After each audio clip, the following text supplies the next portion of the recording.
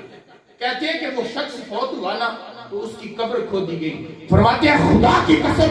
جس کے قبضے قدرت میں ہماری جان ہے، ہم نے اپنی آنکھوں سے دیکھا کہ قبر کی ہر دیوار پہ قرآن لکھا ہوا ہے،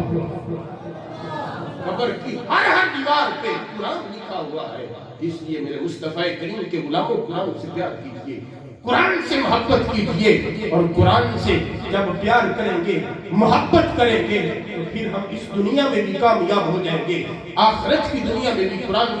آخرت کی دنیا میں بھی کامیاب اور کامران ہو جائیں گے۔ اب آپ وقار یہ سارا قرآن اللہ نے اپنے نبی کی عظمت اور شان میں نازل کیا ہے۔ اب آپ وقار میرے آقا علیہ السلام کی شان میں اللہ نے قرآن نازل فرما کر بتا دیا کہ دنیا والوں یہ قرآن ایسی عظیم کتاب میں نازل اپنے نبی پہ کر رہا ہوں، اپنے محبوب پہ کر رہا ہوں۔ فرمایا الف لام میم یہ حروف مقطعات ہے، اس کا معنی نہیں بتایا گیا، اس کا معنی جبریل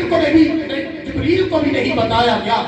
یہ رب جانتا ہے، یہ رب کا محبوب جانتا ہے۔ میں آسان الفاظ کرتا چلوں تو اس کا معنی یہ بنے گا کہ یہ اللہ اور اس کے محبوب کے درمیان راز و نیاز کی باتیں ہیں، یہ راز و نیاز کی اللہ اپنے محبوب سے باتیں کر رہا۔ فرمایا ذالک الکتاب لا ریب فیہ، فرمایا یہ ایسی عظیم کتاب ہے کہ جس میں کوئی بھی شک نہیں ہے، یہ بلند و بالا اور رتبے والی کتاب ہے۔ تو اس لیے اللہ کے حضور دعا ہے کہ اللہ ہمیں قرآن سے سچی محبت اور قرآن سے پیار کرنے کی ہمیں اللہ توفیق اور ہمت دے، اور خالی قرآن کی تلاوت کی حد تک اس کو محفوظ نہ رکھے، بلکہ مصطفیٰ کریم علیہ السلام کے غلاموں قرآن میں جو بیان کیا گیا ہے، اللہ اور اس کے رسول کے احکامات بیان کیے گئے ہیں، ہمیں کوشش کرنی چاہیے کہ ان احکامات کے مطابق اللہ اور اس کے رسول کے فرمان کے مطابق اپنی زندگی کو گزاریے۔ اب آپ وقار 700 کے سے زیادہ مرتبہ جو ہے وہ نماز کا حکم دیا گیا ہے، اور نماز آج دیکھ لیں امام الانبیاء کے غلاموں، لجپال نبی کا کلمہ پڑھنے والوں، رمضان شروع ہوتا ہے تو ہم نمازیں پڑھنا شروع کر دیتے ہیں، قرآن کی تلاوت بھی کثرت سے کرنا شروع کر دیتے ہیں۔ اب آپ وقار جب جو ہی رمضان ختم ہوتا ہے تو الماریوں میں رکھے ہوئے قرآن رو رو کر یہ صدا دیتے ہیں کہ صدا دیتے ہیں کہ مسلمان ختم ہو گئے ہیں یا رمضان ختم ہو گیا ہے، مسجدوں کی چٹائیاں جو ہیں وہ سجدہ سے ترس نہیں ہوتی ہے کہ ہمارے اوپر کوئی سجدہ کرے۔ احباب ذی وقار، ہماری کامیابی اور کامرانی اسی میں ہے کہ جب ہم اللہ اس کے رسول کے فرمان کے مطابق زندگی گزاریں گے، 5 وقت کی نماز ادا کریں گے، غیبت نہیں کریں گے، جھوٹ نہیں بولیں گے، تول ناپ میں